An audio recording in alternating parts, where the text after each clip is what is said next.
Good evening, everyone. Round three here for the day. One of the great privileges of working at TICFA are some of the people that you get to spend time with, get to know, and really learn from.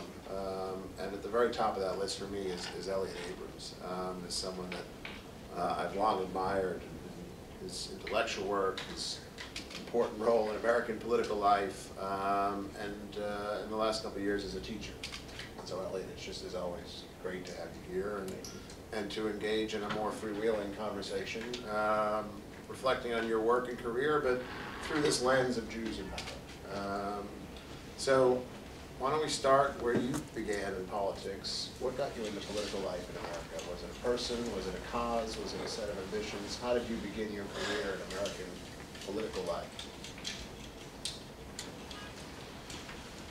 Well, it was sort of interest and fun, I guess you'd have to say. I mean, I thought these were very interesting subjects. I was at Harvard.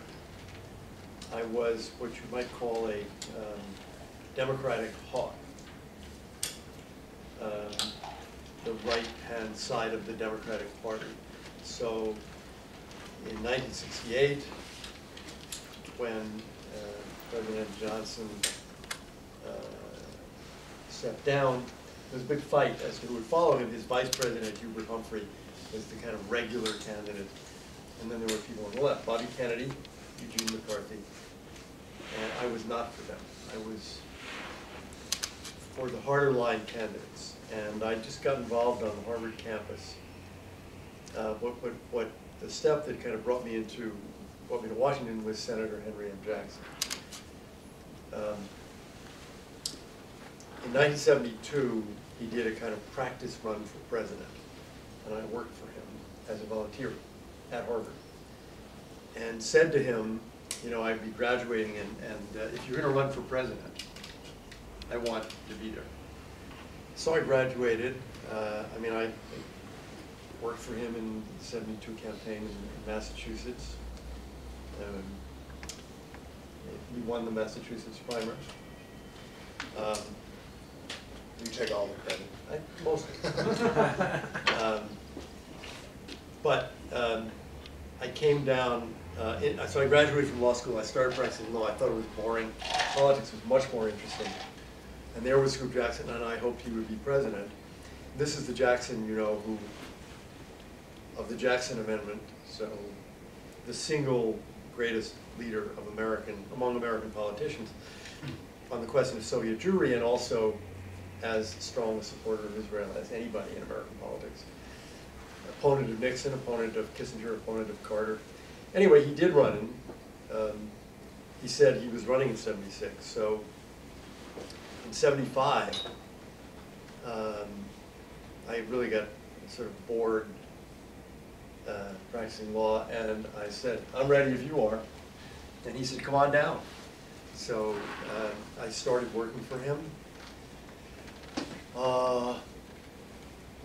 in April 1975. And where did his pro-Israel, pro-Jew, hawkish views on foreign policy, where did that come from? And what was he trying to accomplish? And then what drew you to it? The hawkish views were standard for the Democratic Party at the time. Less and less as time went by, but I mean, there was Lyndon Johnson, who you can't name a bigger hawk in the Cold War than John F. Kennedy. So this tradition of, you know, Harry Truman and John F. Kennedy, Lyndon Johnson, Hubert Humphrey, Scoop Jackson, this was the dominant position for a long time in the Democratic Party until it wasn't, which really happened because of the Vietnam War. So Jackson came by it naturally, though he also used to say he was a Norwegian. That is, his parents were immigrants to the United States from Norway around 1890 or something like that. And he always used to say, you know, Norway is a wonderful country. Norway, and not just now, has always, you know, the whole 20th century, wonderful country. Didn't help them when Hitler came along. You know, whether you have good medical care doesn't matter when Hitler comes along. What matters is, can you fight? Can you defend yourselves? And we're in the middle of the Cold War. That's the question for us. that was his view. So he was, like many other Democrats then, very much a strong defense guy. Now, what about the Jews? You know, I don't really know the answer to that. I mean, why, on Israel, I'm just not sure, except again, you know, it's not so strange. Support for Israel among people who believe in a strong America, supporting American allies, it's not unique, it's not rare. But he certainly was, and particularly then it was mostly in the Democratic Party. Republicans were not very keen on Israel. So he was the leader of that group, but there were others in that group. Soviet Jewry, the question really is, and people can debate this forever, how much of it was Soviet Jewry and how much of it was a chance to pound the Soviets? He was a Cold Warrior. He was against the SALT treaties with Russia. He thought of Russia as, the phrase came later, an evil empire. It was Reagan's phrase, not his, but he certainly agreed with it. And here was a way of hurting the Russians, because what the Russians wanted, their economy was horrible, always. They wanted trade with the United States. And in particular, they wanted money. That is, they wanted credits and guarantees because they couldn't pay for the trade. So they wanted the US government either to finance the trade or at least give insurance for the trade. And Jackson thought, this is nuts. This is helping your enemy develop his economy. But it's also true that, you know, it wasn't just a humanitarian gesture. He understood this is a way of hurting the Soviet economy and hurting the Soviet Union. So he really became the leader in both of those. It's interesting. It's the Jews. There were Jews in the Senate and the House. There weren't such leaders. They seemed reticent to lead these Jewish causes. But Jackson wasn't reticent. So what did you do there? You were in your 20s. Well, before I went to work, you show up in '75. Yeah. What, I show up in what is 75. your job, and what does it teach you in those early years of your career about politics, about political life, about power? Well, he's running for president. I mean, he's a senator, but he's running for president. I didn't have all that much to do with the Senate business, day in, day out, you know, pieces of legislation. I was helping him get ready to run. So one thing I did was start talking to Jews, that is to say Jewish leaders, around the country. As he began to put together his foreign policy, there were people working on the Middle East and Europe. And there was one guy on the staff who had some courses on Asia, so he was going to do Asia. So nobody was doing Africa, so he said, you're Africa. So I became the Africa expert. You can imagine the degree of expertise that I developed, but it hardly mattered because no one was asking about Africa. So I was the Africa guy. And I did, you know, whatever came along. I mean, somebody has to write a speech for something. Okay, try your hand at writing the speech. There were a number of things that, to answer your second question. So I was a jack of all trades.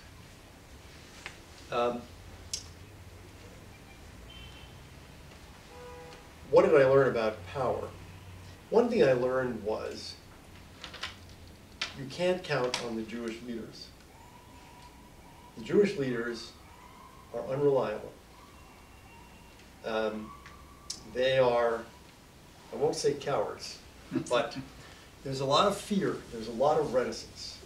Where Jackson, whose nickname was Scoop, where Scoop would just take on the administration and say, this policy's no good. The Jewish leaders, well, we need to discuss this. So, and that included the two Jewish senators. There were two then, Senator Javits of New York, Senator Riverkoff of Connecticut.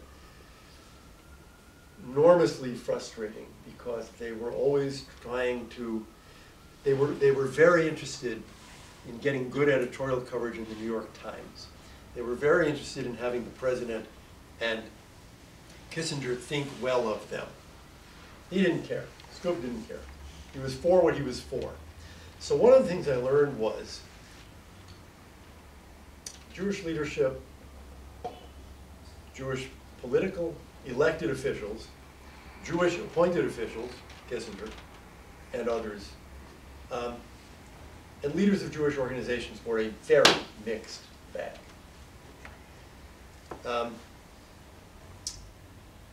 I also learned that, you know, I came from a sort of New York. I was born and raised in New York City, and then went to Harvard. And there is a kind of intelligence that Jews value. You have to be quick. You have to be quick. You have to be very verbal. You have to be able to make a quick speech on your feet. Jackson was not like that at all. And one of the things that I learned was that what Jews viewed as political talent and intelligence was not necessarily right. Scoop was not an intellectual at all. It's another thing. Jews valued these intellectuals like Kissinger, Brzezinski, college professors. Scoop was not an intellectual. He didn't read that much. He was just a great senator. There is a kind of political talent that is different from the one the Jews understood. The Jews understood as political talent the kind of thing that would make you a Harvard professor. If you said, Scoop would come in some days and he would say, that amendment I've been trying to pass, I'm going to get it passed tomorrow. And I said, how are you going to get it passed tomorrow? There's no possible way it's going to pass tomorrow. I can name the senators who are against it. And he would say,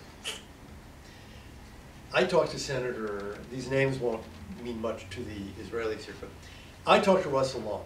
Russell Long needs an amendment because he promised Magnuson that he would get this amendment. So I went to Magnuson and I said, if I do this, will you tell, and it is a Rube Goldberg device. It's 14, and he remembers it all in his head, and it works. The other talent he had, admittedly Washington State, which is where he was from, north of Seattle, is much smaller than New York, but it's not tiny. Seattle was a major city. The other thing he did was he had great personal talents. That is, someone would come to the office from Washington State. Where are you from? From God knows where. Everett, Tacoma. Well, so your name is Johnson. There was a Johnson who was the sheriff in Tacoma 22 years ago. Is that your, oh, that's my uncle. It was that kind of retail politics. Again, it's got nothing to do with being a Harvard intellectual. Was he the guy in his church? Shimon Peres is the same. Pardon? Shimon Peres is the same. It is a great talent. I mean, if you're in politics, it's a great talent. And so one of the other things I learned was, there's a lot of different ways of amassing power and wielding power that, if you will, Ivy League professors and most Jews don't know about or underrate. One other thing, the best way to exercise power is to exercise power.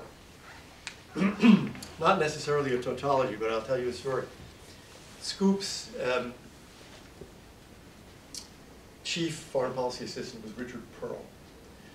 And there was a rumor that somebody told me that Scoop was opposed to the SALT agreement with Russia. And he knew there was a lot of support for this position in the US military, which wanted to be tougher with Russia. But there were some generals who were going along with Nixon. And somebody told me this story, that Richard Pearl, in the US system, to be promoted as an officer, you actually have to get approved by the Senate. Just as you have to be approved to be an ambassador, or to be a Secretary of State, to be a general. And somebody told me the story that Richard had said, he's done. General Smith, never getting promoted, his career is over. I've taken care of that guy. We're gonna, ooh, this is mean, right? And I said to Richard, because we were colleagues then and stuff, I told him this story. And I said, so the story is that you said, so this guy's career is over. He opposed Jackson on this, he's done. And Richard said, bet your life, that guy's finished. I thought, now that's interesting. He wasn't ashamed of it, he wasn't afraid of it. this guy opposed the senator wants to show the military. You take him on, you pay a price. That's power. I just ruined your career. You're never getting promoted again. You're done.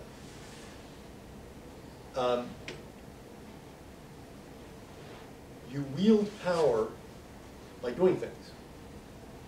If you are afraid, well, I might fail, and somebody might be mad at me, that's not the way to get more power. The way to get more power is wield power, make people afraid of you, do things. That was at least what Scoop did. And I think it worked. He was a very powerful senator. So one of the moments we looked at earlier this week, or last week, where it was the Camp David Accords. So what was Scoop Jackson's view of this in the late 70s? What was your view of it? How did it look then, and how does it look now? How did he see Begin as a statesman? By this time, I'm not working for him, so I can't give you a good answer on this. I think, you know, most American, just about every American political leader I can think of thought that the peace deal with Egypt was a good idea and hoped that it would be followed by a peace deal with Jordan. I can't remember really opposition to that, partly because, you know, it was Begin, so you were, if it had been someone on the left maybe couldn't have done it, but if Begin was doing it, it must be the right thing to do. So I don't remember Scoop expressing any opposition to Camp David. He was already a little bit in opposition to Carter, but not on that issue. Not on that issue. I just don't remember any opposition on that issue. And I think it looks fine. I mean, I don't think it's sensible to think of Israel keeping control of the Sinai and making every Egyptian government want a war to recapture it permanently. Because the Egyptians were not going to walk away from the Sinai.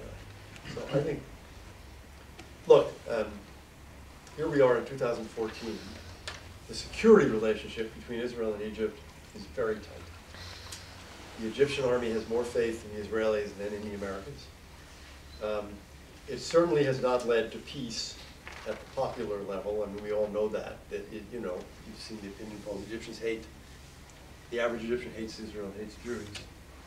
But from a security point of view, it has been, I think, a great success. The old line, you know, that Arabs can't make war without Egypt. It's true. That was the end of the period of interstate war. Arab states attacking Israel. That's not the threat today. So you were in and out of political life during the Carter years, the Reagan years, and the Bush 1 years. As you think about those three presidents and you think about the evolution of American policy toward Israel, how would you try to draw the outlines of that story? How are each of those presidents and their administrations different when it came to the question of Israel and the Middle East? Well, there's a number of differences. One of them is I think Reagan had a real kind of gut appreciation for Israel. He liked it. I don't think Carter did, I think, and George H.W. Bush, the first Bush, didn't either. Just no gut level appreciation, just no feeling for the place. Carter hated Begin. I mean, there's a number of ways to judge this. One is the sort of emotional, do you have an emotional feeling about Israel? Clinton did. Reagan did, less of one. Bush, the second Bush did. Then there's the leader-to-leader relationship. And certainly Carter hated Begin. And this is manifest if you read the accounts of Camp David itself. Carter loved Sadat, but he thought Begin was just a sort of obstreperous, nasty, narrow-minded, uncompromising Polish Jew. And George H.W. Bush, of course, had the same horrible feeling about Shamir. There was just no relationship at the top, which, by the way, is interesting from the point of view of today, because the Bibi-Barak relationship is not new. I mean, it's not the first time there has been a crummy relationship at the top. The relationship, if you go back to Reagan, you know, there are ups and downs. We think of Reagan rightly, I think, of being much closer, but after all, there were moments of tension. There were moments that were very difficult for the United States in the region. For example, the Marine barracks in Beirut, which led to some terrible mistakes on the part of the United States. But I remember, for example, the Begin bombs the Iraqi nuclear reactor. The United States condemned this bombing. This is Reagan. And Jeane Kirkpatrick, in the UN, casts a vote to condemn this action. Now, here is a case where I think, by the way, I was working, this is very early in the administration. Al Haig is Secretary of State. I'm an Assistant Secretary of State. Haig, of course, had been a general. Haig thought this was the greatest thing that ever happened. I mean, it was body language. You know, you could see somebody would give him a statement to read that would say, this is a terrible thing. But, you know, he was just reading the reports of this and sitting there thinking, wow. And he knew some of these Israeli generals and he thought it was wonderful. It was the cause of a falling out, actually, between Jeane Kirkpatrick and me. Because I also thought it was wonderful. And I did not think the United States should have condemned it. And I wondered who was giving Reagan advice on this. And, you know, if he had, for example, suppose this had happened a little bit later and Schultz had been Secretary of State. I don't know. This is an example where Reagan is getting a lot of advice and it's not good advice. And he is, I would argue, misled by the advice. But so the relationship has real ups and downs. I mean, the United States condemning Israel in the Security Council. Not doing anything in terms of sanctions, but if I remember right, the word condemn is in there. But the relationship in those years is not nearly as close as we think of it under Clinton and Bush. That's 16 years of really close relations. That's an achievement that comes only, Clinton is comes to office in 1993. So this is pretty recent, you know, that the warmth in the relationship that we now think of, many Jews in the United States, and maybe many Israelis think of as standard. So the problem with Obama is he has deviated from the standard relationship, which is extremely warm. Not exactly. It's been up and down, and you have in those administrations people who are not friendly to Israel.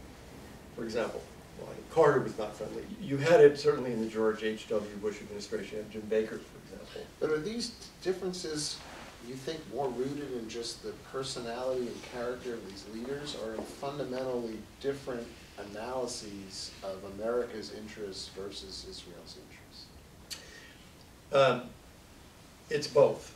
There's certainly, in the case of George H.W. Bush, sort of distance from Jews in Israel. In the case of Brzezinski, but there's an argument in those years about whether Israel is an important and valuable ally or a pain and a burden. And that argument, I think, is a thread throughout all of these years. And Reagan, I think, comes to see Israel. His basic instinct is to see Israel as an important ally. I think that's the view of the Clinton administration and the George W. Bush administration. It's not the current view now. So this debate continues in the United States. You see it in the UN. That is, and it's partly, the question is partly, what do you think of the UN? What do you think of the Security Council? But the United States is repeatedly forced to veto resolutions in the UN. Is this a terrible burden of price we have to pay because of this relationship with Israel? We're forced into this. And I think in the Carter administration, the Obama administration, first Bush, the answer is yeah. It's a pain, it's a price. We need to try to diminish the price. For Clinton and the second Bush, this is an ally, these are important things, this is what you do for an ally. What's a veto in the UN anyway? I mean, why do we have a veto? So we can exercise the veto, big deal. But the more fundamental question is Israel a burden, or is Israel an important and valuable ally? And there are differing views about this. I mean, I do not think that in his gut, President Obama thinks of Israel as an important and valuable ally. I think he thinks of it as an annoyance and a burden. And from your perspective, as you looking back, looking at the current moment, looking ahead, are there places where you think America's genuine interests and Israel's genuine interests come into real conflict? Are there specific policy issues, cases where there's an actual divergence between the genuine interests of these two nations? Yeah, well, yes. There's certainly differences on certain policy questions. Let me come to Egypt, because I think that's the most interesting example. But at the very fundamental level, no. In the sense that, you know, US-Soviet relations in the Cold War, at the fundamental level, we are rivals, we are enemies. We cooperate sometimes, but fundamentally, we are enemies. In the case of Israel, fundamentally, we are friends, and it is the policy of the United States that Israel should survive and thrive. So, at the fundamental level, there cannot be that kind of problem. Thus, you have the Americans saying, at least, we will not permit an Iranian nuclear weapon. And one of the reasons is we talk about Israel. Because existential threats to Israel, we are against. We will not accept them. Whether we mean it or not is a different question. But at the policy, the stated policy, yeah. Now, you can have different interpretations of what's in your interest. I mean, when Israel bombed the Iraqi reactor, it was the position of the United States, that's not in our interest, it's against our interest, you shouldn't do that. We aligned the interests when we attacked Iraq. And we said to the Israelis, it's bad for you to be in this war. Don't get in this war. It's just going to make it harder to get the other Arabs, so stay out. I remember in the second Iraq war, so I'm talking 2003, Dubie Weissglass came to Washington and we talked about, we said, stay out, like last time. And he said, well, we will stay out unless. And we tried to discuss, for example, if Saddam Hussein were able to send a bomber, a missile, and it lands on a hospital, it lands on a school, 200 Israelis are killed. He said, we're not staying out, we're bombing Iraq. If he sends a missile that lands in a field, okay. So we negotiated this because we had potentially varying interests that had to be harmonized. Egypt. Obviously, there are points at which Israel and Egypt are at war. We're trying to have a relationship with both. Today, the government of Israel is in love with President Sisi.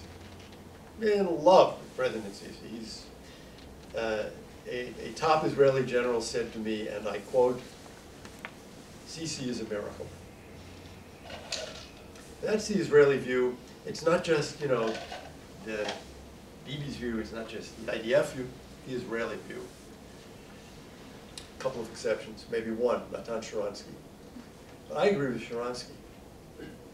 I do not think it is in the interest of the United States to have a military dictatorship in Egypt which is, in my opinion, unstable. Not going to work. What Sisi is doing is trying to eliminate political life in Egypt. He's not eliminating the brotherhood. Eliminate political life in Egypt. None. No NGOs, no civil organization, nothing, nothing. I don't think it's going to work. Now, I'm not in the government now, but if I were in the government now, we'd be arguing about this, because I would be saying to you, because what the Israelis are saying is, leave him alone. We love him. Don't pressure him. Send him helicopters. But is your view that the Israelis are right for Israel and you're right for America, or is your view that the Israelis are getting it wrong for Israel? In this case, I would say the Israelis are getting it wrong for Israel in the long run. Here's the problem. Where the interests differ is the United States is able to look at this on a sort of 5 or 10 year perspective, and I'm able to say, I think Sisi, you know, he may go for a couple of years, and then he'll be overthrown by somebody. 3 years, not going to make it. And what Israelis are saying is, so call me in 3 years, but meanwhile, he's doing everything we want him to do. Look what he's doing with Hamas. Look what he's doing with Sinai. Look what he's doing closing the tunnels. We're not interested in the long run. We're interested in tomorrow morning. Now that is probably a diversion, a distance, a difference of interest. But is your point about the instability of this regime? Excuse me, let me, this is telling me that my battery is dying, which is... It could be Egypt. Yeah. They're unhappy with this. You said it was off the record. I lied. But there are... Is your point about the instability of the regime, or is your point about the Basically, injustice of the both. regime? Both. But one of the reasons it will, in the long run, be unstable is it is so repressive. You're repressing everybody, not just the Brotherhood. It's not going to work in the medium run, particularly not now after Tahrir Square. But there are other, I mean... What could they do? What, if you can be more specific, what can Sisi can do now, which will be kind of like more... Sisi won office. You know, first he did the coup. At the time that Sisi did the coup, everyone in Egypt who was not in the Muslim Brotherhood wanted him to do the coup. The Salafis wanted the coup. Liberals wanted the coup. Christians wanted the coup. Secular Egyptians, everybody wanted him to do the coup because they hated and or were afraid of Morsi. Everybody wanted it. So you have a united nation behind you against only the Brotherhood. Okay, so crush the Brotherhood. He's not doing that. What I want him to do is stop putting in jail everybody who utters one word of criticism of the government or of the army, which is what he's doing. It can't work. It can work for a year, maybe it can work for 2 years if the Saudis and Emiratis keep sending billions and billions of dollars. Sadat and Mubarak did it. Yeah, they did it. And they lasted for a few decades. Mubarak lasted 30 years. But it's 2014, and there has been Tahrir Square. People have seen it is possible to overthrow a dictator. And what are you doing to the Brotherhood, by the way? The Egyptian Muslim Brotherhood was not, in those 30 years, was not a violent organization. If you say, no protest, no politics, nothing, shut up, you're going to have violence. Because what you're saying, you're teaching a lesson that the only way to fight the government is violence. Because you're not allowed to speak out, you're not allowed to organize politically, we're not going to have free elections, we're not going to have uncensored newspapers. Shut up. Well, I think that's a formula for violence. So, as you think in general about American strategy in the Middle East, But let me stop and say, so, you know, we see some of this with other, I mean, I'll give you the best example. There are moments where Israeli and American interests, as Israel defines them, you know, look, here's the example, China. Israel sold some sophisticated military equipment to China. China is an enemy of the United States. And the United States was very, very unhappy. This is around 2000. And we it was a quiet crisis in U.S.-Israeli relations, because we said, you may not do this. At that point, we're giving you $2.4 billion a year in military aid, and we were exchanging information about advanced military technology, and you gave some advanced technology to China. And that is undermining the interests of the United States, and we will not permit it. It cannot happen again. And maybe it was in the interest, see, I could argue, in the long run, it's not in Israel's interest to do this, right? It's in Israel's interest that for the longest possible time, the United States be the strongest power in the world. So really, we have the same interest. But, you know, I don't get to define Israeli interests. The government of Israel defines them. And it defined Israeli interests as having an improved military exchange with China. And the United States said, yeah, well, that may be your interest. It's not ours. Stop doing it. And the Israeli officials who were involved in doing that were essentially thrown out of the United States and not permitted to come back, including a couple of fairly high-ranking officials. Yeah, on. No names, who were told, you're not to come back to the United States again.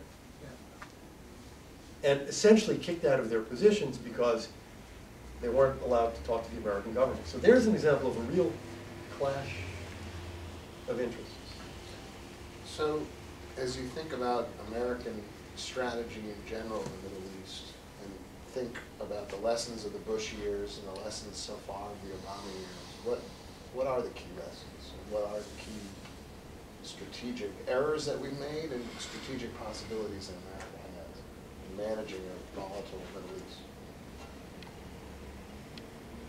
Well, you know, in a sense, I go back to the lesson I said about Scoop Jackson. That is, power is a good thing to have, and it's a good thing to use.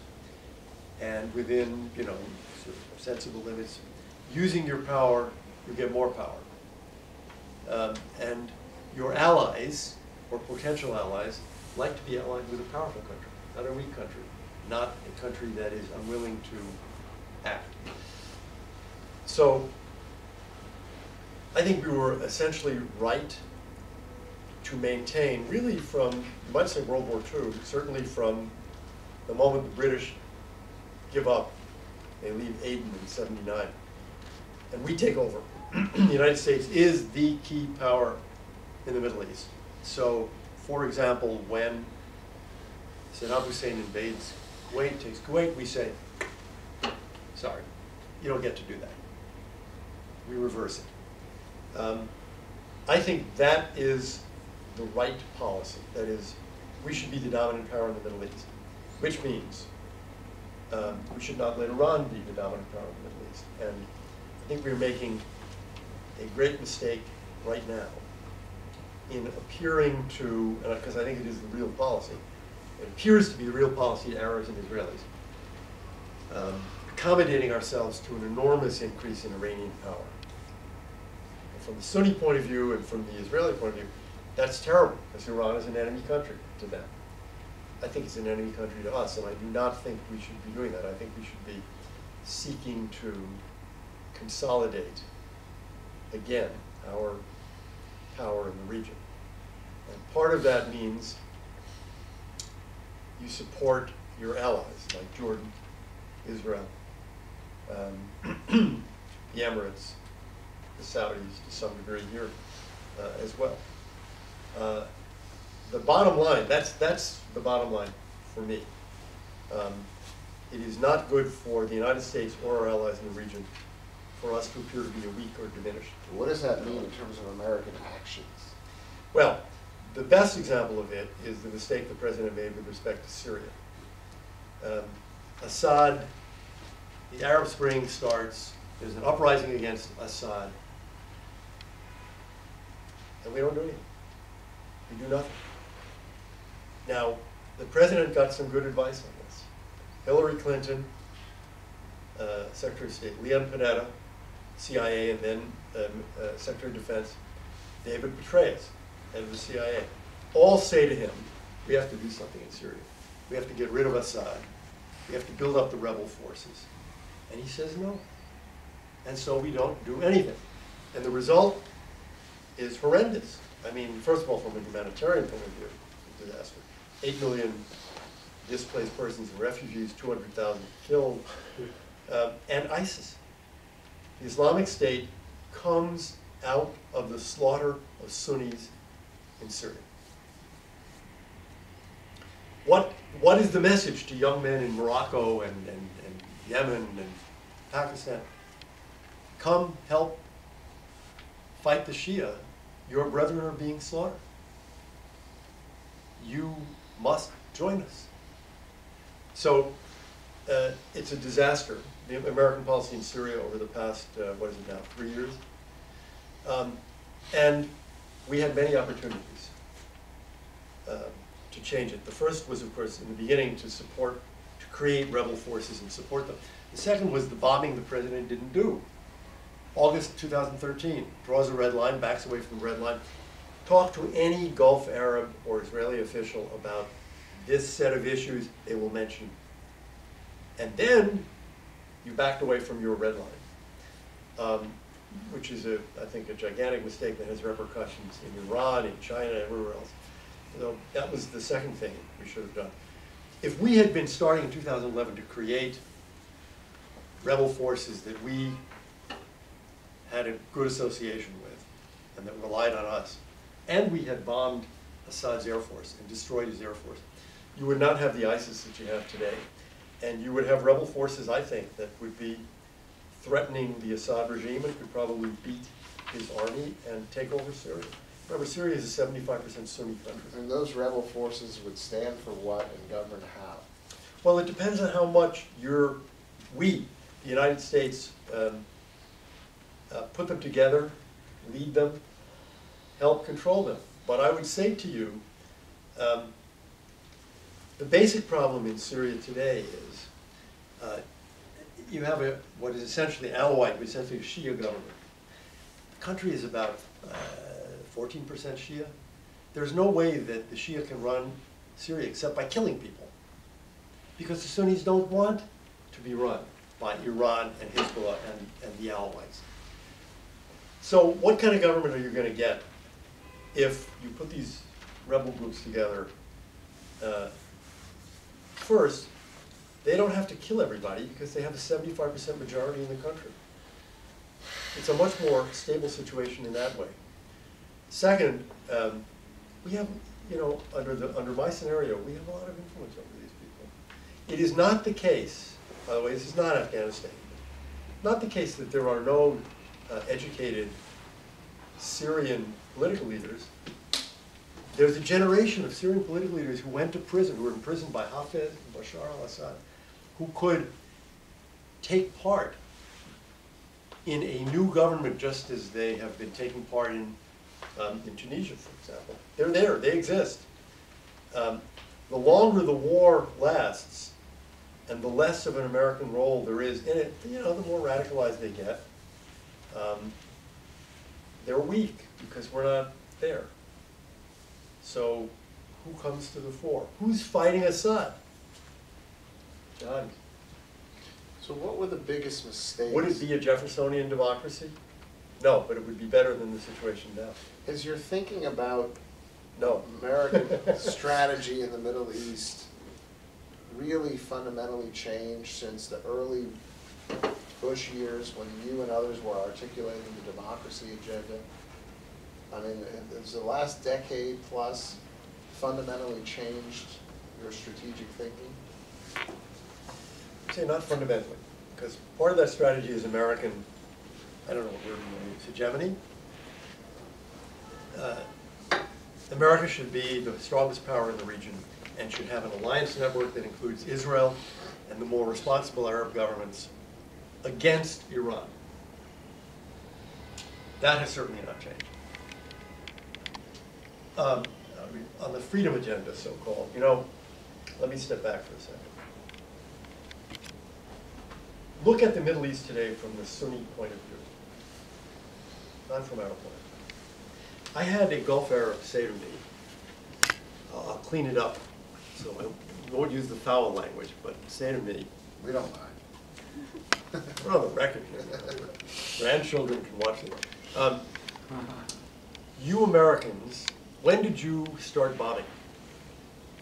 You started bombing when the Yazidis were on that mountaintop and they were surrounded by Islamic State. Siege around. And they were, yes, and they were going to be killed. They might, so you bombed. And he said, now this is very interesting to me. This is a Gulf Arab Sunni. There aren't 15 people in the United States who know what a Yazidi is.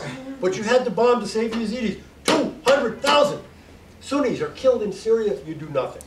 What am I supposed to conclude? You don't care. Slaughtering Sunnis is all right. Meanwhile, you're negotiating with Iran. Meanwhile, your president sends a letter, another letter, to the Supreme Leader. Meanwhile, you have a red line about the use of chemical weapons to kill innocent civilians, children, babies. This is the Alawite government of Syria, supported by Hezbollah and Iran. You're not actually going to do anything. From the Sunni point of view, you know, there's a right way for the world to be and a wrong way. The right way is, of course, the Sunnis are on top. The Shia are not. Now there's this Iranian effort to dominate the whole Arab world. And you Americans are not helping us. Now add to this, who's fighting here? ISIS. What is Islamic? Who are these guys fighting with Islamic State? These are young males, 98%. Who are these young males? These are marginalized young guys, whether they're from Rabat or Casablanca or Tunis or Amsterdam or Madrid. They are young men who have no lives. They have no job. They have no future. They have no wife, which is not insignificant. They have nothing. They are marginal figures in their own societies. They're worthless. Their lives have no worth, even in their own view. But then comes a message from Baghdadi. Worthless. You're not worthless. You can be part of the greatest effort being made in the world now to build an Islamic state in accordance with Sharia. Worthless. Join us. Give your life meaning. Give your life, maybe you have to give your life, but it's the greatest cause possible. Well, that's a pretty attractive. You're very persuasive. I know. It's a great speech. So I'm recruiting for this. Yeah, it sounds like. I don't give this speech to Sunnis. Now, I had this conversation with President Bush about a month ago. It was in Dallas. And we talked about this, and his reaction was to say, well, we go back to the freedom agenda. What do you mean they're marginalized in their own countries? Europe is a different problem, but they're marginal in their own countries because there's no concept of citizenship. Because they have no future in their own countries. Because they have closed economies with no social mobility and no economic opportunity. Because there's no political life which they can join. That's what we were saying, the president said, in 2005, let's say, in 2004. No, January, it's the second inaugural, January 2005. That's what we were saying. You will keep on getting recruits until you change those societies. Yes, what we have to do now is military action and police action. But more fundamentally, we have to address the problem that creates those people in their societies. We are not going to win this just by bombing, or just by policing. We have to also address the societies that produces, for example, the Saudis who did 9/11. So fundamentally, I think that's still true. It does not mean that until they're all Jeffersonian democracies, we're doomed. But it does mean, you know, and we didn't say that. I mean, we were not, in those years of the Freedom Agenda, we were not saying to the Saudis and Emiratis, you know, monarchy is a bad idea, you should resign. And you should have an election. We're not saying that. What we were saying to them was, look, there has to be some kind of relationship between the ruler and the ruled, between the royal family and the people of this country. There has to be some kind of partnership. They have to have a life, they have to have a future. If it isn't we're not talking about democracy here, although we did say sometimes, maybe some political life, municipal elections, some way of people to be involved in their country, at least economically. Now, it's interesting that when the Arab Spring happened, the reaction of the King of Saudi Arabia was to announce a $120 billion plan. It's nice to be rich. To do what? To create jobs and to build housing. And that's very smart. Because these young men, why don't they have wives? They don't have wives because they don't have houses. In Saudi Arabia, that's the pattern. That's very smart. I don't actually know if the king followed through or to the degree to which he did. It's very smart. If you can give those young men a job and a wife, one wife, 2 wives is a luxury, you know, but one wife anyway, you will diminish the attractiveness. Do you have any evidence for this? So you have this theory that democracy will not radical. If they just had democracy, if they could just vote for municipal elections, they would stop being radical. Did you have any support for this? And any evidence, Yeah. or is this something that you guys... The evidence I would give you is Malaysia, Indonesia, Tunisia. But it's a different That, vote. well, Tunisia is not. The first election after the dictatorship ends is going to be won by the best organized force, and that's usually the Islamists. The question then is, can you have a second election? Because if you can, they're not going to win. And we saw this in Tunisia. Right. And even in Egypt, you know, remember, Morsi won 51-48. It was very close. The reason that I thought the coup was a good idea was it seemed pretty clear to me, as it did to most Egyptians, he's never going to have another election. This is their chance to take power, and they're going to keep it. But why did people? I guess in Iran we're just waiting for the second elections. That's We were waiting for an election, and there is no possible way that this regime would win an election. If you had a plebiscite, do you want the Islamic Republic or do you want a Western-style democracy? There is no possible way. But we're never going to get these elections. Well, this regime has to be overthrown, and it has to be overthrown by mass action. And there was some in 2009. It's another problem with Obama. There was some. But you asked a different question, and my answer is,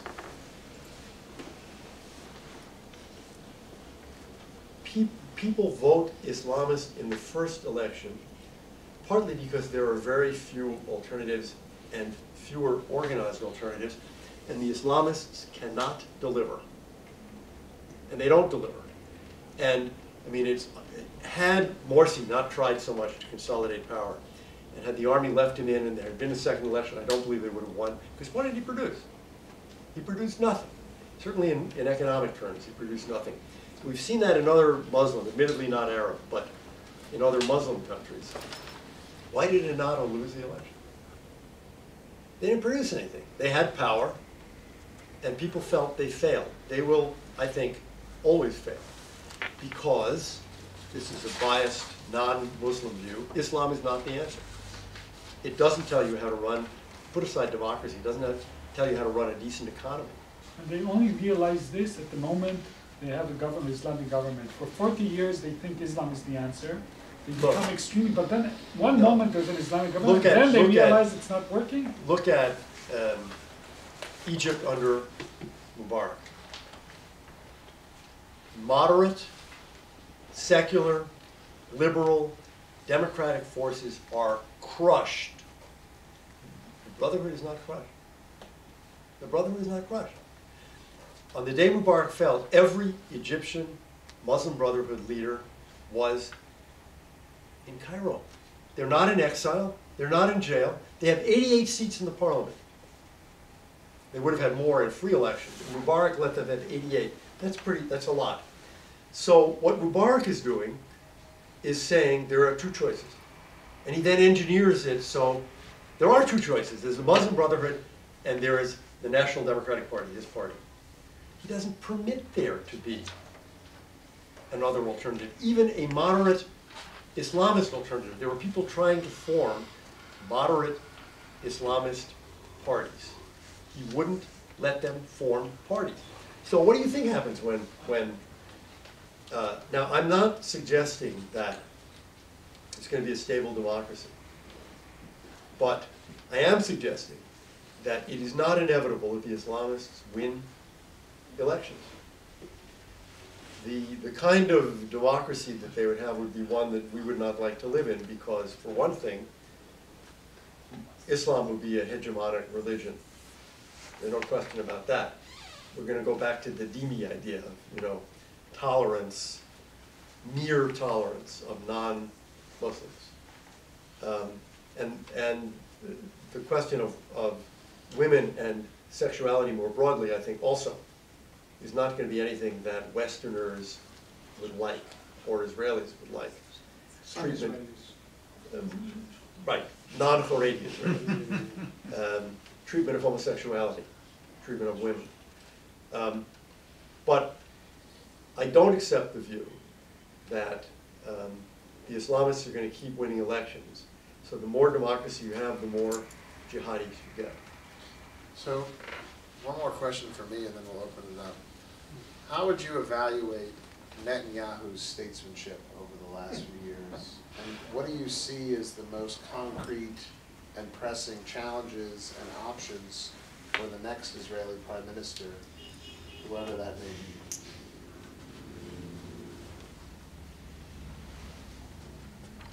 be? Netanyahu's statesmanship. There is one example of a real significant achievement, and it is statesmanship. We would not have these European and American attitudes toward Iran if Netanyahu had not had his campaign against Iran, including the threat of Israeli military action. He played that very well. Why are there sanctions against Iran? Because he persuaded the European, the EU3, Germany, England, and France, and many other countries. Iran is dangerous. B, if you don't do anything, you're leaving it to Israel. It worked. It was a good concept of a foreign policy, and it was then carried out by Netanyahu and other officials of the Israeli government successfully. I think that's what can you ask of a small country of 7 million people that not a superpower. The usual example. Let me add to that. I'll give you two other successes of Netanyahu's statesmanship: India and China. Israel has never had a better relationship with India and China than it has today. Now, you can say, well, it's not Netanyahu, another prime minister would have done it. Who knows? He did it. He did it. And it's pretty damn good. And the trade figures up, up, up, up, up. Now, so the two questions on the downside: do you hold him responsible for what's going on in Europe, which is to say boycotts, sanctions? Western Europe. Western Europe. The parliament's voting for A, and B, do you hold him responsible for the poor relationship with the United States? As to the latter, I don't. I don't. I really hold the United States more responsible. I remind you that Obama became president before Bibi became prime minister in this round. Obama becomes president January 20th, 2009. Bibi comes a few months later. The relationship is bad from day one. It's not Bibi's fault. He hadn't even done anything yet. He hadn't been prime minister. Now, some of it is there are people, Dennis Ross, Martin Indyk, who don't like him from before. They remember him from the 90s, from the Clinton administration. But that's America's problem. That's America's doing, not something that Bibi did now.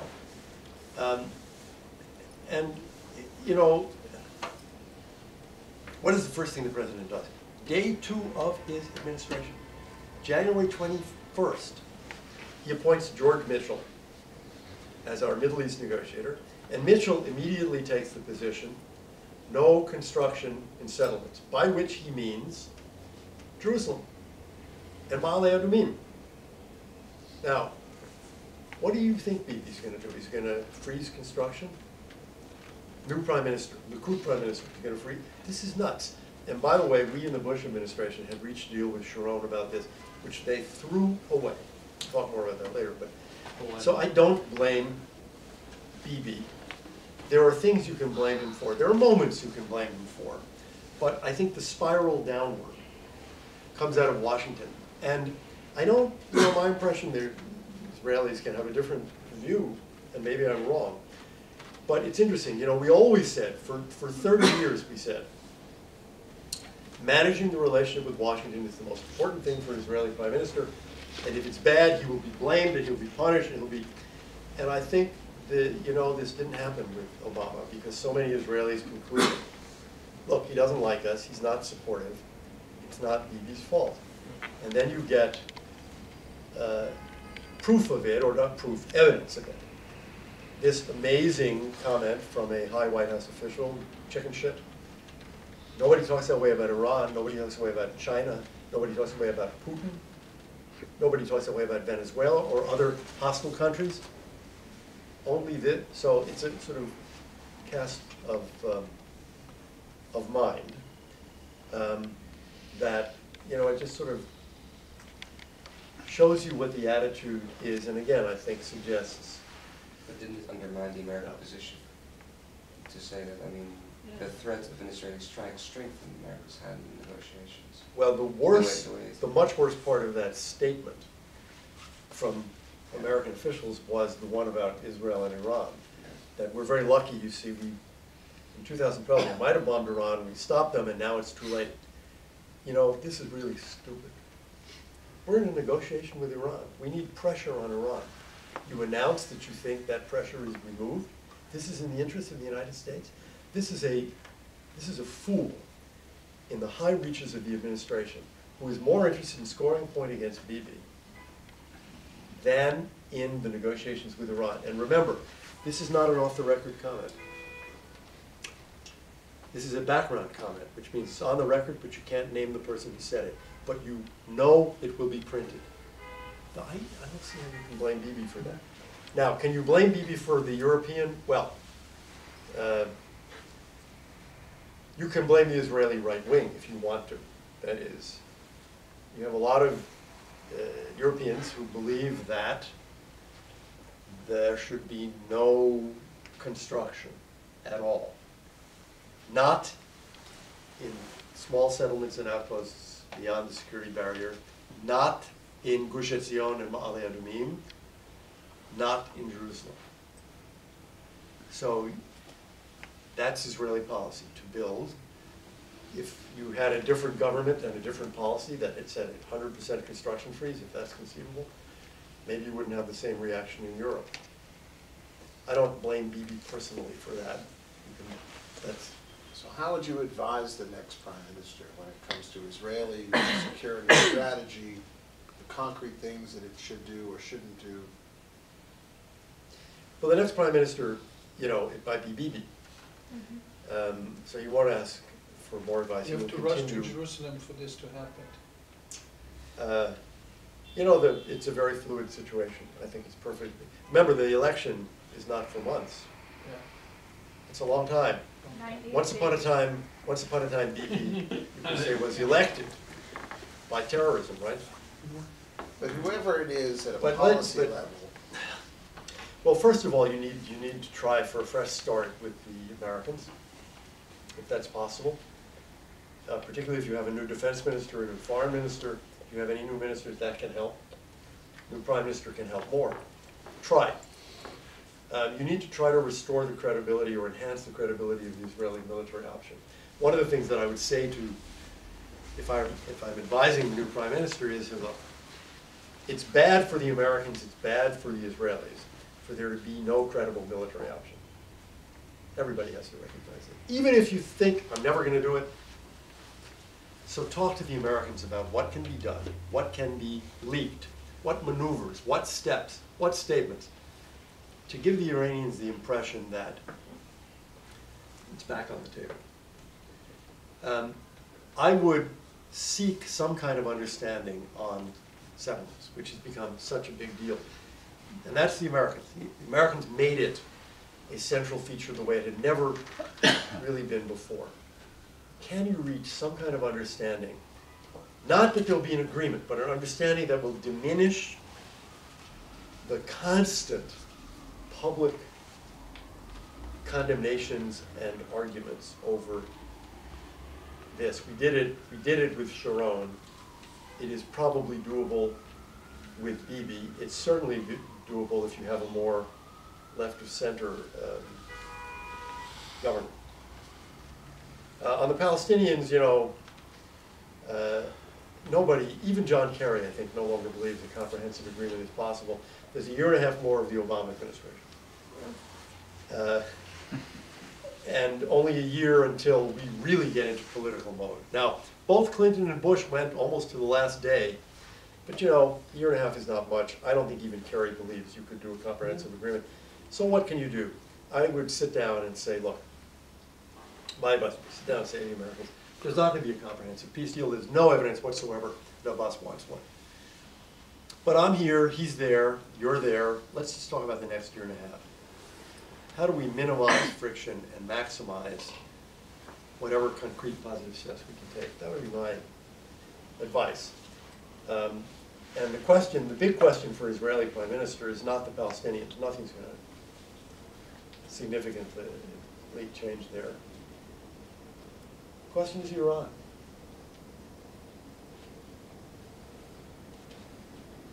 But how do you see the So let's- relationship, just calling to this, your last sentence, how do you see the relationship between the Palestinian Authority and the Obama administration?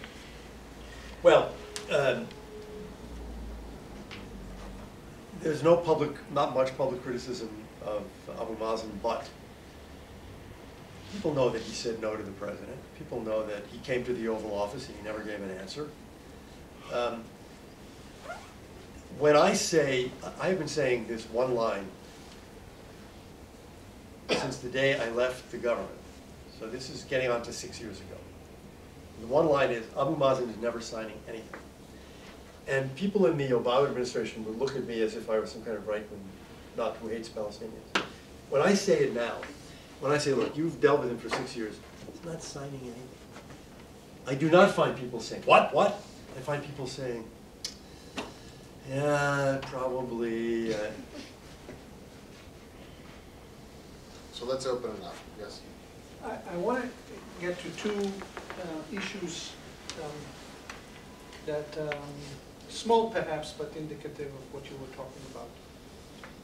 And also what you were talking about before as an official in the American administration on the Jewish issue. Americans do not recognize Jerusalem as the capital. Right. We, just like, I guess in November it was, Supreme Court Judge Sonia Major, I don't know if you're following the case, very interesting case, you know, you all know the case. Zivotofsky. Yep. With the passport. Yep. She expressed herself in angry fashion and met with the representative of the father and the son, the one who put the appeal to the Supreme Court, and the Supreme Court took the case, which is a unique case. The case is that someone who's born in Jerusalem, the kid, and they don't want to put that he was born in Israel because Israel is not recognized as the capital of Israel. And they were trying to, this is an appeal that whether this can be done or not. She expressed herself angrily that Jerusalem cannot be, this is a lie, she said, Jerusalem is not part of, we do not recognize it as Israel. All the administrations never changed this policy. And this is something very troubling. I mean, it's literally undermining Israel in a significant fashion. I'm not talking about East Jerusalem, West Jerusalem. It's important to remember, America does not recognize West Jerusalem as Israel. And that, of course, comes with all the other issues of building and so on. And I have so many questions, but this is an interesting question to me, to you. What is the policy? How can you start to change this policy? It's a critical issue. The second question, you talked about the veto.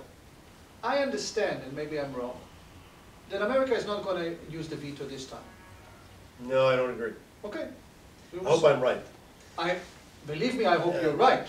I'm not saying The- that I hope I'm right. The problem is, Jerusalem and the veto. okay, Yeah, no, the I- veto, but let's start with the the veto. question right now is, here is Netanyahu, you declared a two-state solution.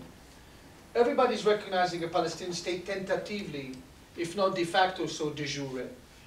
We are not going to accept the Palestinian a plan for 2-year moving, but we will work with you, Netanyahu, whoever comes to be the Prime Minister of Israel. That's why this election is so critical.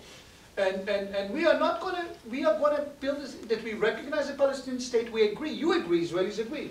And we will not, we cannot use the veto this time. I think the first, it's easy to veto now because there's an election. Maybe, Very easy to that's say, an interesting point. Hey, Yeah. come on, in the middle of this. Yeah, that's an interesting You can't. point. So when I was in Israel, what, 2 months ago now?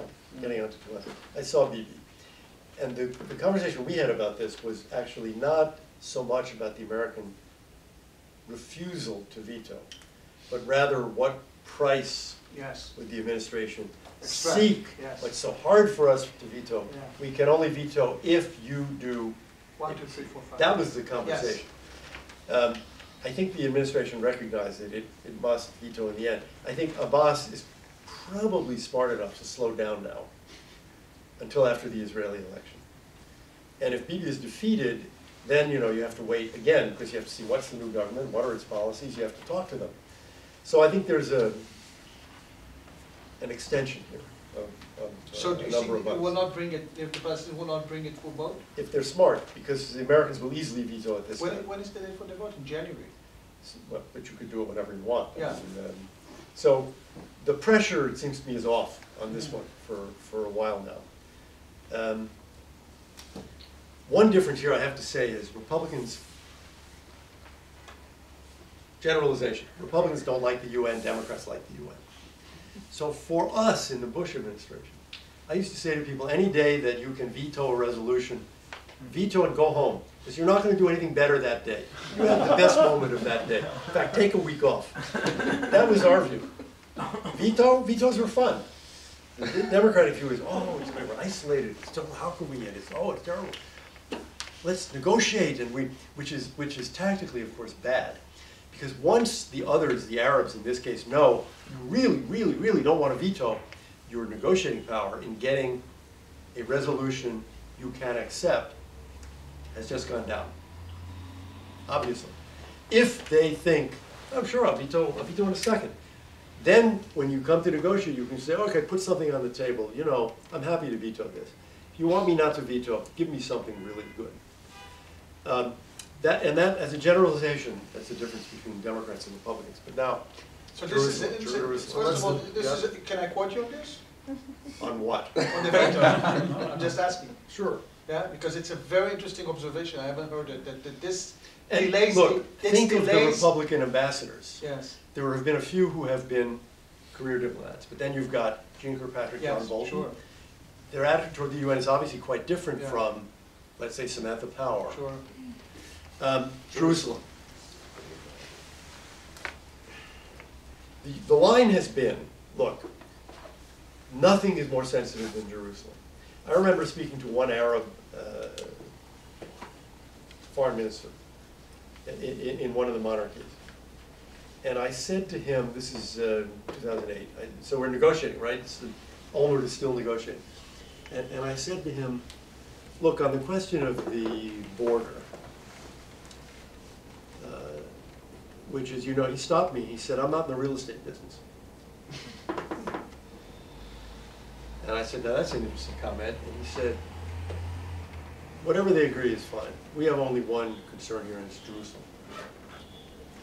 So Jerusalem is more sensitive to Arabs. We can argue from now to the end of the year about, well, but it's not mentioned in the Quran, and it's only because the Jews have Jerusalem that now but it is an issue now.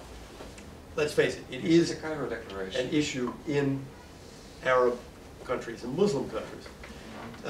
So it's sensitive. So the position of the United States has been, we don't want to touch this. We're not going to touch this. We're not going to do anything about this. Now, it is, for the reasons that you state, it is not a sensible position. Abu Mazen is not claiming the right to the Knesset. Not yet. And I think there are many Israelis who would say the Knesset can have. But he's not claiming the right to West Jerusalem. He's claiming the right to East Jerusalem. The United States could say, look, some borders are pretty well set and some are not. Why can't we have an embassy in Tel Aviv? Because we know that Tel Aviv is not going to be part of a Palestinian state, whatever and the same thing is true of West Jerusalem. Whatever the borders, they won't include West Jerusalem, borders of the Palestinian state. I will interrupt one. People forget that Jerusalem had numerous embassies. Yes. Before Israel adopted the law that Right. made Jerusalem its The last of united them- capital. Gospel, After that, there were no embassies. Latin Americans were. Yeah. So the argument you'd have to make, see, I think, I have made the argument and lost. Why would it be important for the United States to do this? Because the United States would be saying, look, at least this part of the argument's over. Jerusalem, the whole city of Jerusalem, is not up for grabs. There's an argument about East Jerusalem. First of all, there's an argument about what's Jerusalem. It is Shuafat Jerusalem, but there's an argument about East Jerusalem, and the Palestinians claim it should be their capital. They don't claim that of West Jerusalem, so we could put an embassy in West Jerusalem.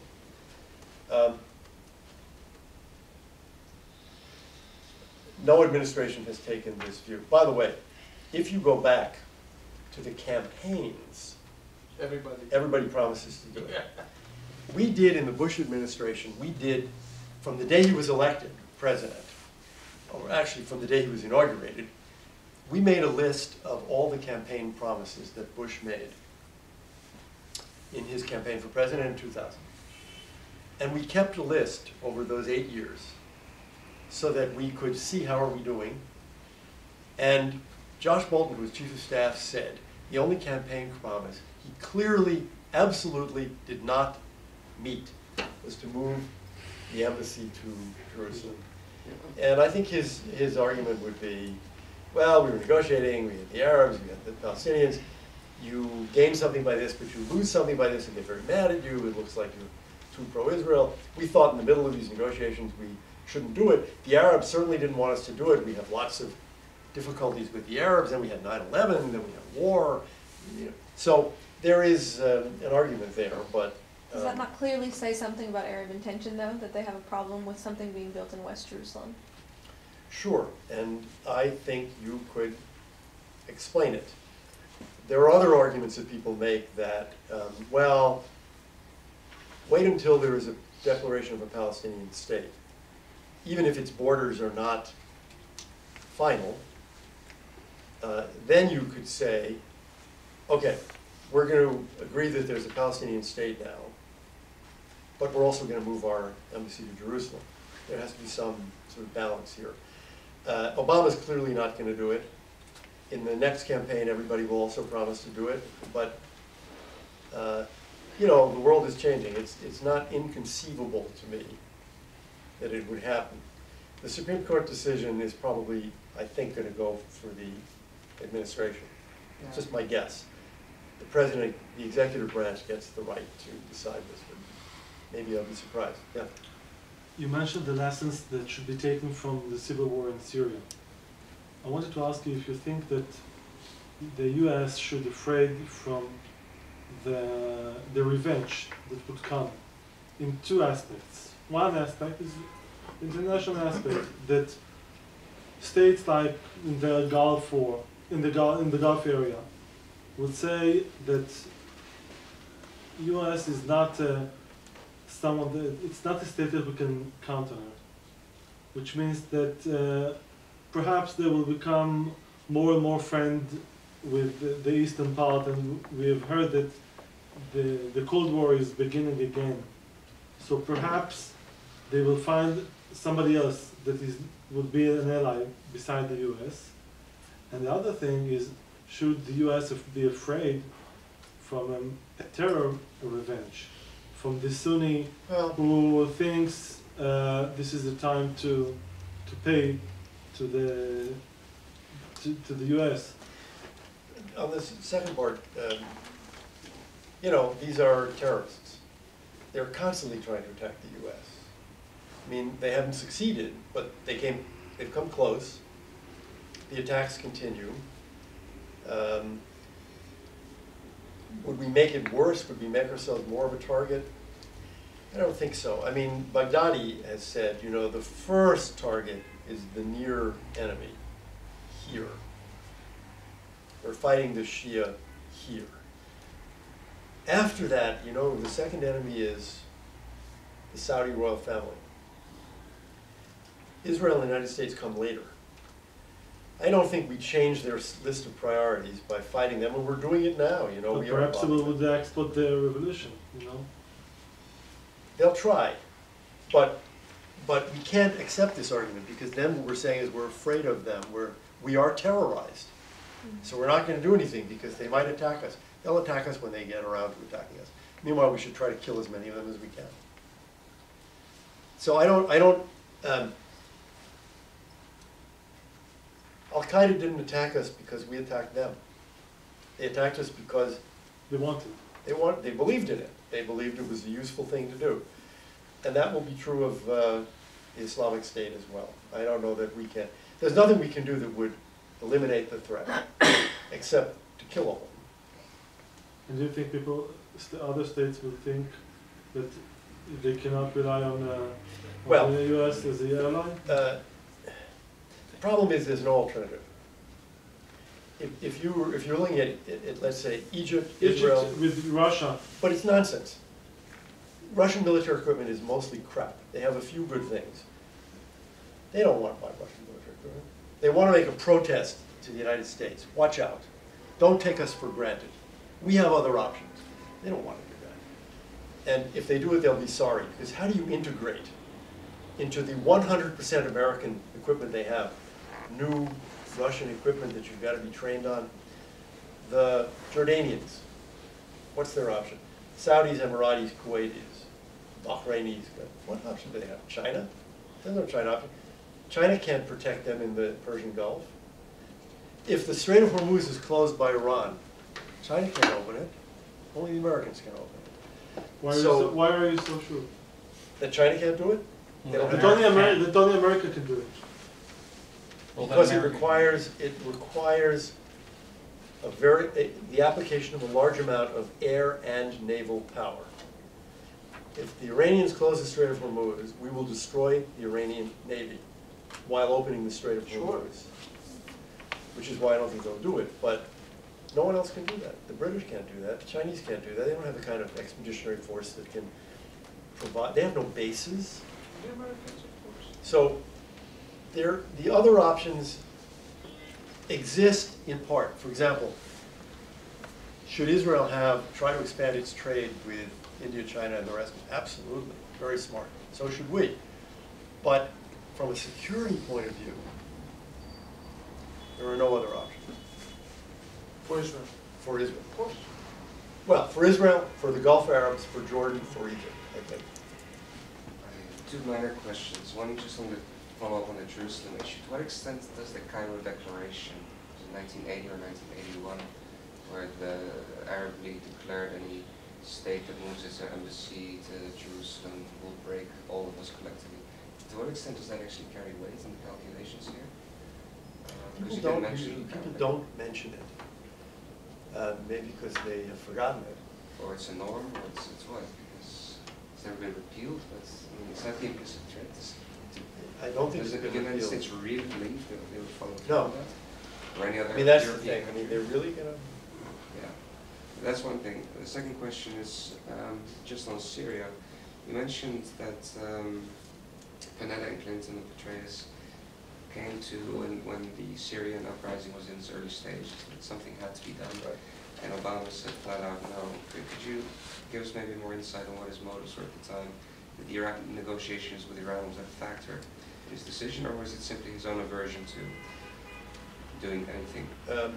Well, there are a number of theories. One theory is, you know, he's a bad president. He has an aversion to anything. He's weak.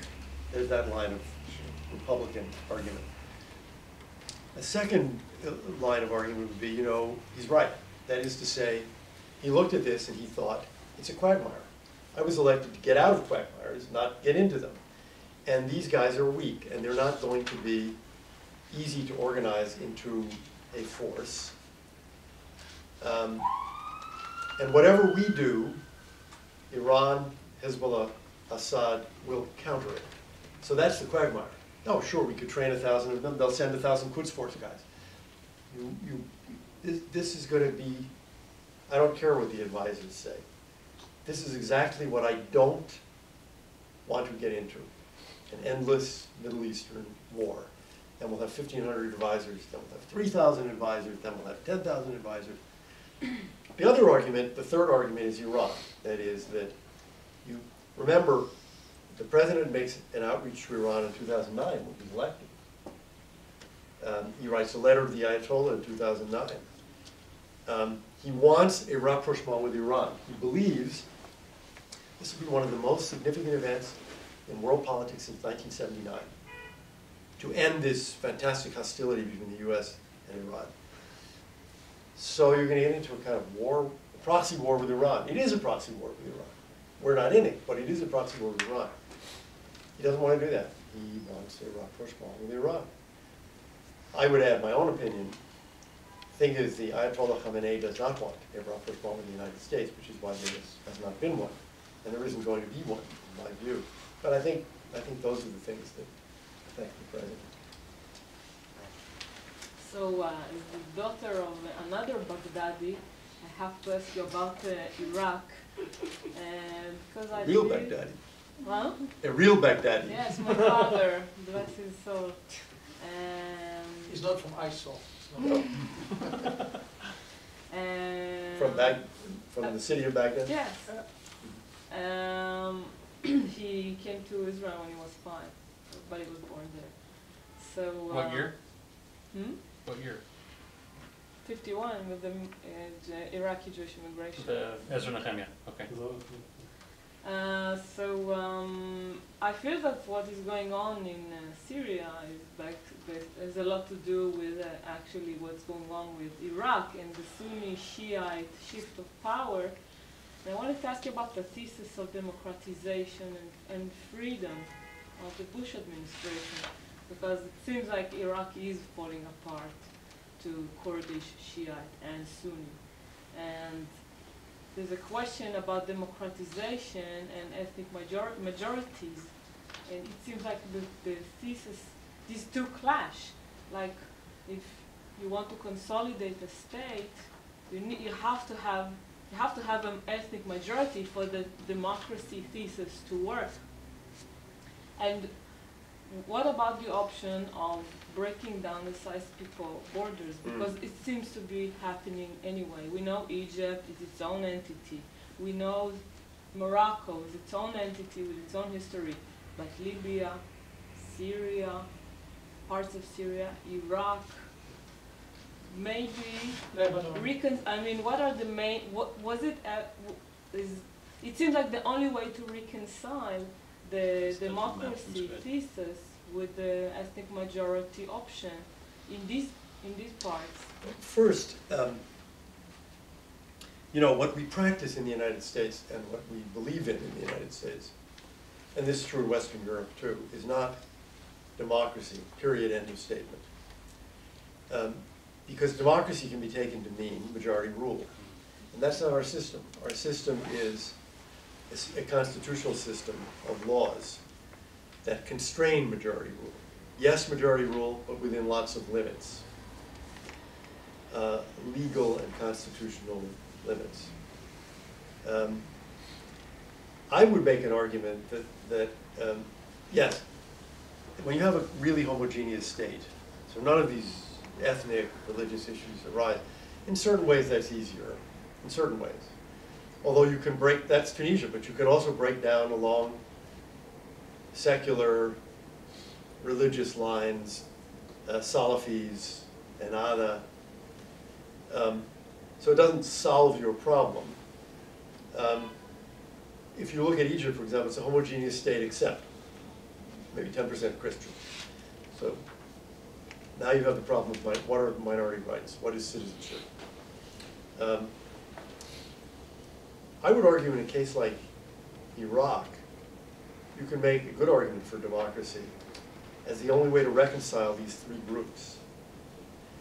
Either they're going to reconcile democratically, vote trading and a parliament and we'll give you this money but you get this, or they'll fight each other. You fight politically or you fight militarily. Better to fight politically. When a state falls apart, very bad things happen. When there is no law and no security. And we know this for a long time. Iran, how did it come to be that Khomeini took over?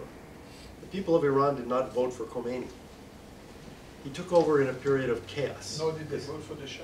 Well, the Shah collapsed, and the army collapsed. And so what we learned from Iran was when the forces of order collapse, anybody can take over. I mean, we learned this in 1917 in Russia, when the army collapsed. We learned it in Cuba in 1959. The army collapses, anybody can take over, including some bearded guy from the mountains. This was the American tragedy or failure in Iraq, that we allowed chaos to develop. But I don't, even now, even today, it's interesting, the Kurds have not said, we declare independence. No rush. I mean, anyway, there's no effective power, and better for them that the Sunnis and Shiites are fighting. And maybe better for them, maybe, to be largely autonomous within Iraq, maybe. Because they have their own problems with Iran and with Turkey and even with Syria. Maybe. So, it's interesting. I mean, if they declare independence, I would hope the United States would back them. Support their independence. They haven't done it. Maybe they'll never do it. So maybe Sykes-Picot doesn't, in Iraq, totally fall apart. But what you want for Iraq, it seems to me, is internal peace and a political system that allows them to fight and divide the spoils, the money, the oil revenue, politically. And the Kurds and Baghdad just did that. They just reached a partial agreement on that. Yes, on the oil from Kirkuk. That's what you want them to do. I think Iraq tells you, number one, when the security forces collapse, when law and order collapse, you're in big trouble for a long time in any country. Very hard to reestablish. That's one lesson it teaches you. It reminds you that building a democracy in any Arab country is going to be very, very hard. It's not an accident that there aren't any. Maybe Tunisia now, maybe will be the first. But even in the Islamic world, there are some. Indonesia, Malaysia. From time to time, Bangladesh, Turkey. From time to time. On and off, now going off again. But it's not zero. It's only the Arabs who have had this greater problem. So it's a reminder. We can debate the reasons for it, but we can't debate the fact. It hasn't happened. I don't think what it tells us is the only solution is to break up the country. Because then, by the way, you can have 3 non-democratic countries also. Syria, I think, very hard to put back together. Very hard at this point.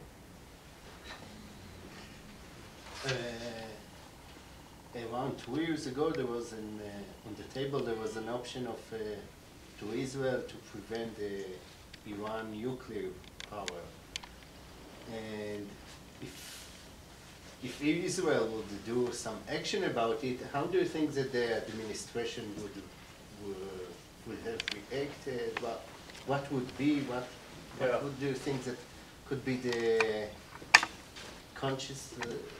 This is the end of the summer of 2012. Yes. I actually thought a strike was more likely than not. I thought it was more than 51% likely. Yes. And obviously Barack was in favor at that point. Thought it was going to happen. What? And more people. And obviously, Israel was closer to it then than it has been. What would the United States have done? What would Iran have done, for that matter? I don't think the United States would have had any choice but to basically get behind Israel and support Israel. What are the options? To say, well, you made your bed, now you sleep in that bed, and if the Iranians send missiles to bomb Tel Aviv, it's too bad you brought it up. This is not possible. This is not going to happen. Moreover, the Iranians it is possible that they won't just attack Israel. For example, it's possible the Iranians would say, they didn't reach here from the moon. They overflew Saudi Arabia, which is obviously complicit. The royal family of Saudi Arabia is in the pay of the Jews now. And you attack Saudi Arabia. So then the Americans, of course, come in to help defend Saudi Arabia, or the Emirates, or wherever this overflight supposedly took place. It's possible the Iranians do something really stupid like close the Strait of Hormuz. And the United States, again, is involved. Or they commit acts of terrorism. Well, of course, we denounce all acts of terrorism. So I thought the United States would have to end up supporting Israel. I remember speaking to an Arab foreign minister back in the Bush years saying, we're off the record, we're having a drink. Well, what would you do? What do you think your government would do if the Israelis bombed? Cheer. His answer was two things. First, I would have a glass of champagne. Second, I would fly to New York, of course, to denounce Israel in this area. I think that's actually probably right. But if what the Arabs are saying privately is to the Americans, look, we have to have a UN resolution condemning this, it's terrific. So now what do we do now? How do we proceed? How do you help defend us against Iran, which might decide to do stupid things? So I also thought, perhaps this is too positive, what is Iran going to do? The Iranian Air Force cannot really bomb Israel. Missiles, terrorism. Well, terrorism they do anyway. They're blowing up Israeli embassies where they can anyway. Missiles at Dimona, pretty good air defenses. I don't think this is a very big risk. The risk is Hezbollah. That's the question. Yes, and we know Hezbollah. Every 5 years will be something with Hezbollah. I have had Israeli generals say to me, sooner or later we're going to have another war with Hezbollah. Might as well. It's Might as well better do to do the operation before. Right. I have had Israeli analysts say, Hezbollah is busy. This is the best moment to have a confrontation with Hezbollah. They are at war. There are Hezbollah fighters fighting and dying in Syria. So it's a missed opportunity? The question is whether you think Israel has to do this. And how Can Hezbollah do it. reacts. Well, can you do it is a judgment Israeli generals will make. I think if Barak says that he can do it, so he knows better than me. Yadlin also No, said. we- Yes, Yadlin also Yadlin said. and people like this. Iran has to believe that we can do it, whether or not we Yeah. Now can. that's the first, if you can do it, that's the question. If you can't, you can't. Yes. Is it a missed opportunity? Depends on whether you think it's inevitable. If it's inevitable, it's a missed opportunity. If you believe that they can be talked, threatened, sanctioned out of doing it, or that at some point an American president will do it, then you shouldn't do it. Of course. But that's a very hard decision to make. In his book, the Dovik Weissglass in his book, has many nice things. I don't know if you read the book. No. It wasn't translated to. It's a great book. He has one thing. Maybe you were there. He said Condi Rice is asking Sharon, what really the problem with the Palestinians? So Sharon tells Weissglass in Hebrew, תגיד לה, tell her, שיש להם שתי בעיות, they have two problems. This was in English.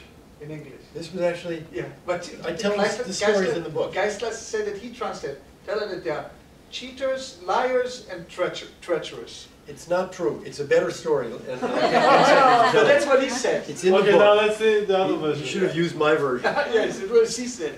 I wanted We were to at the know. ranch. We were having breakfast. Yeah. Sharon is a big eater. You put food in front of Sharon, he eats, he doesn't talk. Eating is a serious business. He listens to the conversation. When he finishes eating, he talks. The conversation was about how terrible the Palestinians are. And So you had a long time to eat. he had a long time to eat, and then Sharon says, in English, stop. I'm going to defend the Palestinians. So Dubi, at this point, says, I hear the footsteps of the Messiah. Sharon says, no, no, no, I know the Palestinians.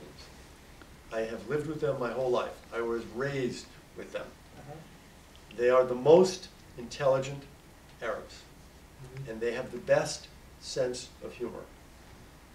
And there are two problems.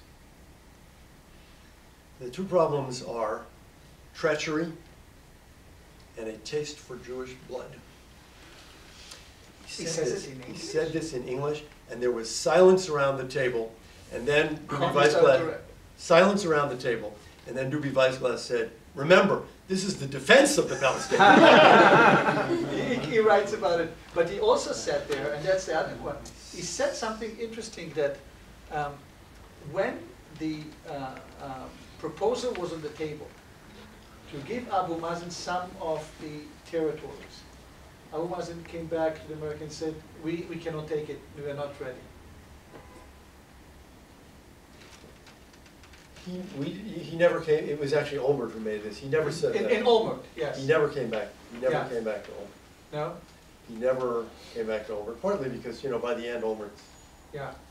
gone anyway. Yeah. Yeah. I want to go back to Turkey. Seems like they don't have any real enemies in the region right now, and the question is, I guess, you know, direction, are they headed towards a direction? Is there an eventual collision course if they become, you know, if they continue to just, you know, become more and more powerful and become the most powerful state in the region, hegemon? Where is this going? If you go back to about 2005 and 6, 7, 8, 9, 10, you will find lots of articles in scholarly publications, in The Economist, in think tank journals, about the new Ottomans. Turkey's economy is growing, Turkey's influence is growing, and Erdogan was pursuing this policy of no enemies anywhere. It's a complete failure. They have no influence anywhere in the Middle East. Erdogan's first project was to get rid of Assad, which he announced. And what the Turks have found is Turkey is not the United States of America. Turkey is not NATO. Alone, the Turks have been unable to work their will, never mind in the region, in Syria, their neighbor. Turkey's prestige in the region is diminished. And instead of having no enemies, I would say they have no friends. The Kurds are not their friends. The Iranians are not really their friends because they're Sunnis, and they're fighting them in Syria. They had one real friend, Israel, and they threw that away out of what I would say is fundamentally anti-Semitism. And it really starts as soon as Erdogan takes power. He begins to move away from Israel, invisibly at the time. But we see it. We see the personnel decisions he's making. We see what's happening in the intelligence service. We talk to the Turks, the Turkish army. Why did you do this? Why did you not do that? It's coming from the top. So we saw this right from the start. I think it's a complete failure of a foreign policy. It has gained nothing for Turkey over this period. And now he's, you know, consolidating power internally in what I would call an undemocratic manner. There are more journalists in jail in Turkey than in China. It's really becoming oppressive.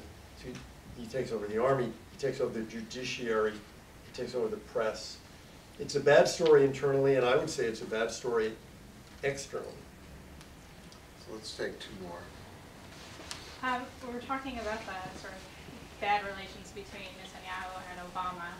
And we have an election coming up, and in the past, some U.S. administrations have tried to swing the election in one way or another.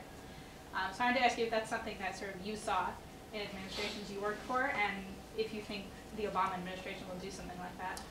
We didn't do that. Maybe it's a Democratic Party habit. We didn't do that. We didn't. Well, you know, Sharon and Bush came to power essentially at the same time, so Bush wouldn't have been able to do that.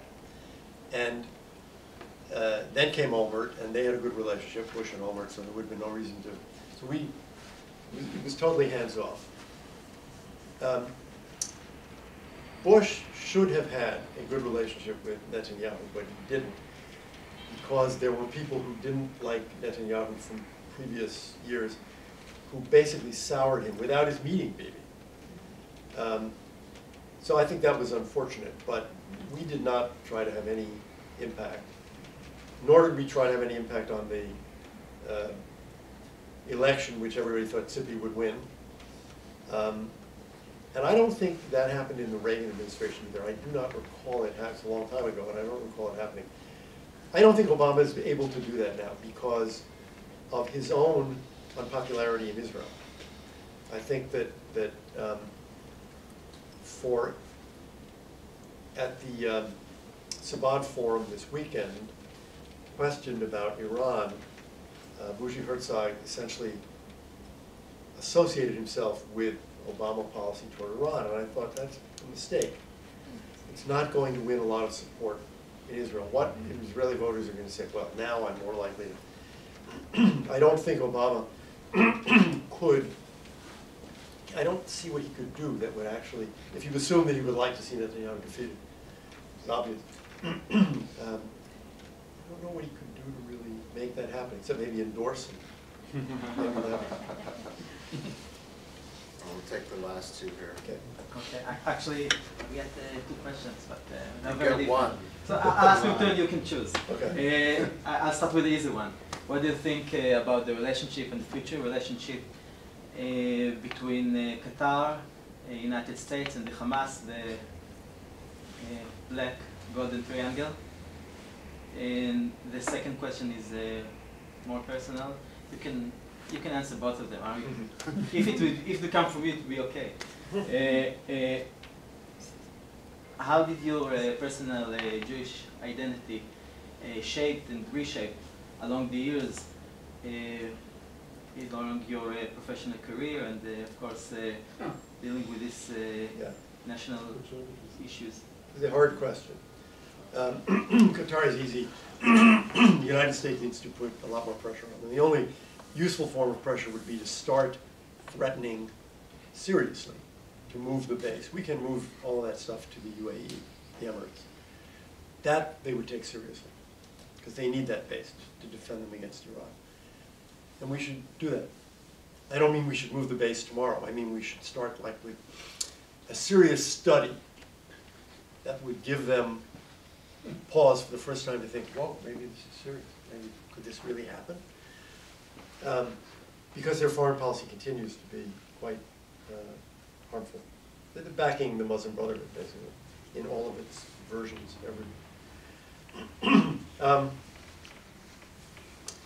I guess I would distinguish for me personally between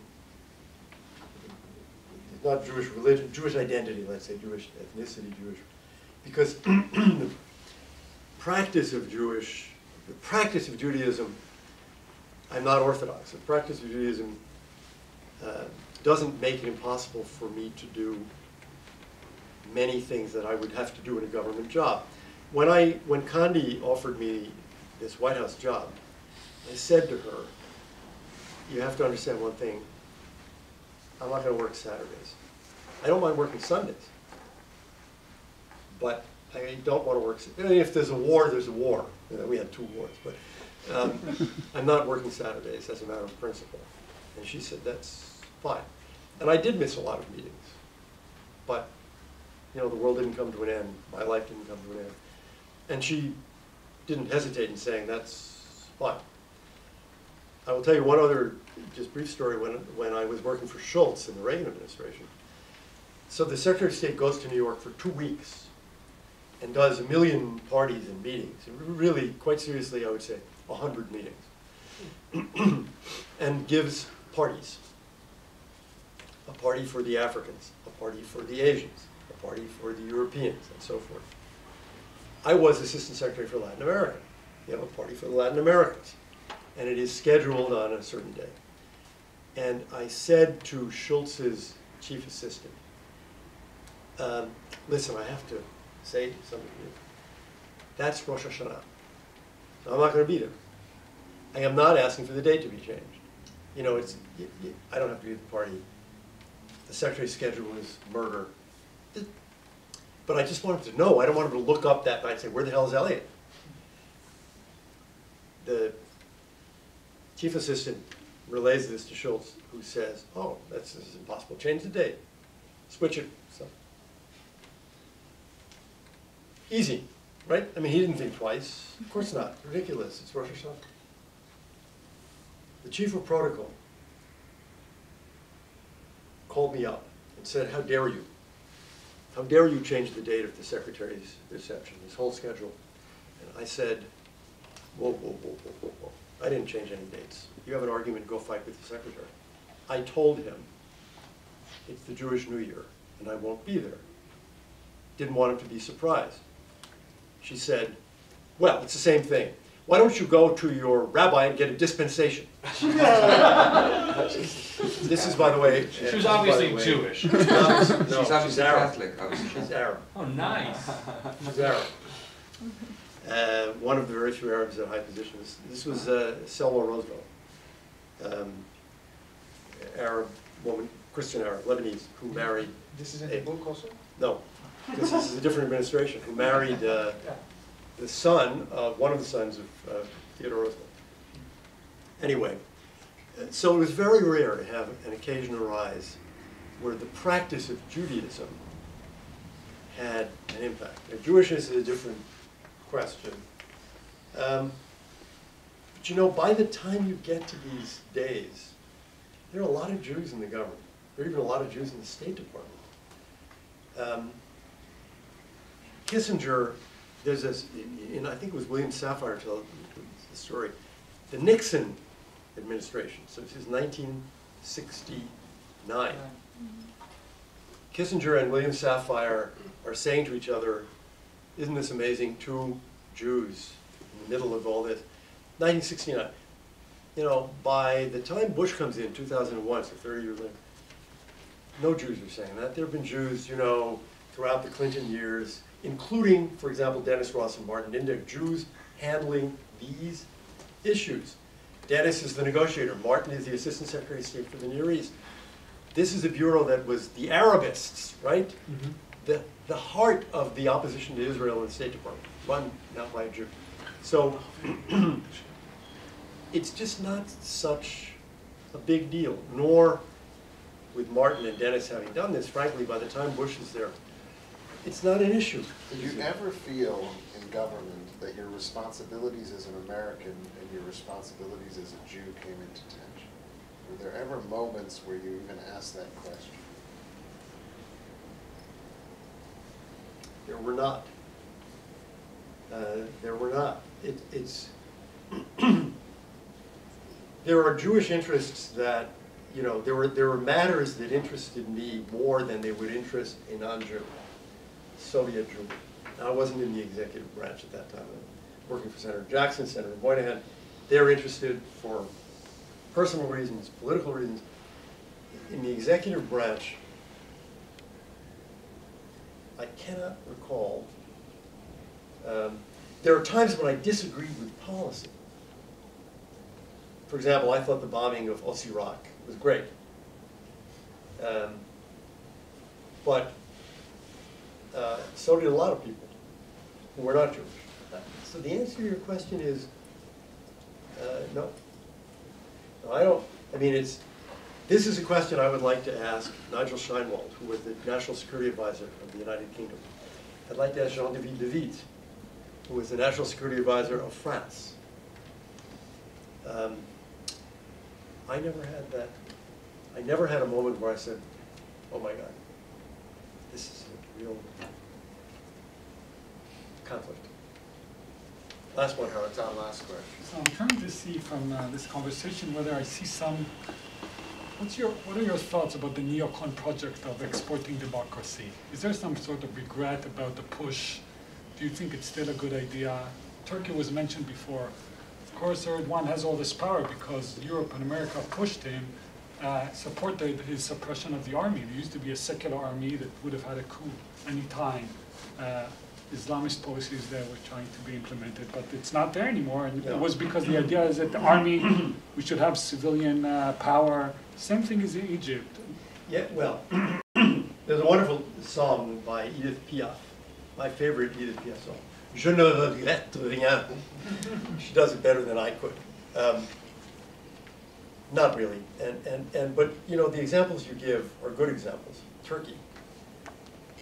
I don't regret the United States saying we don't believe in principle in military coups, and we think that Turkey had a democracy several times, in, out, in, out. What I regret is that when Erdogan started to compromise Turkish democracy, we said nothing.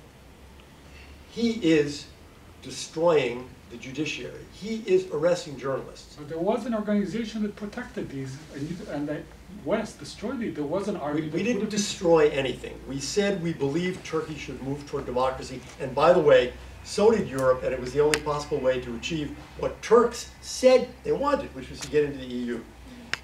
The mistake was that when Erdogan started to do this, we didn't fight. I don't mean with military. I mean, we should have denounced him. We could have helped build up resistance to him. We didn't say a damn thing.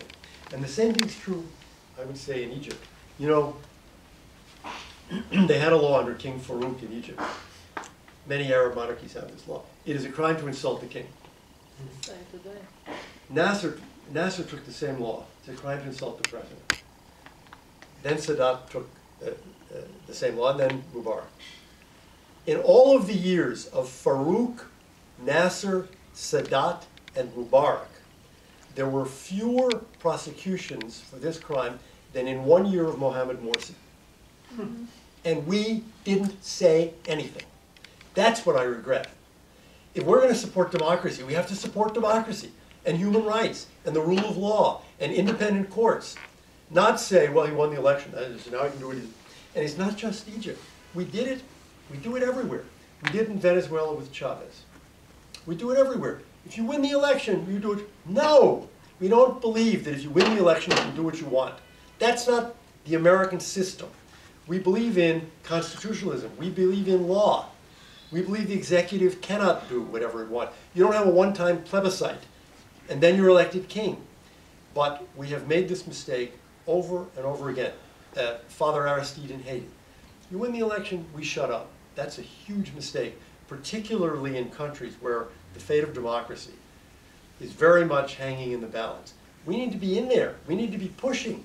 We need to be arguing. And we'd have a better record, I think. Or rather, they would have a better record if we did. And we don't. And we pay they pay and we pay a big price for it, I think. Elliott? Voila. Thank you.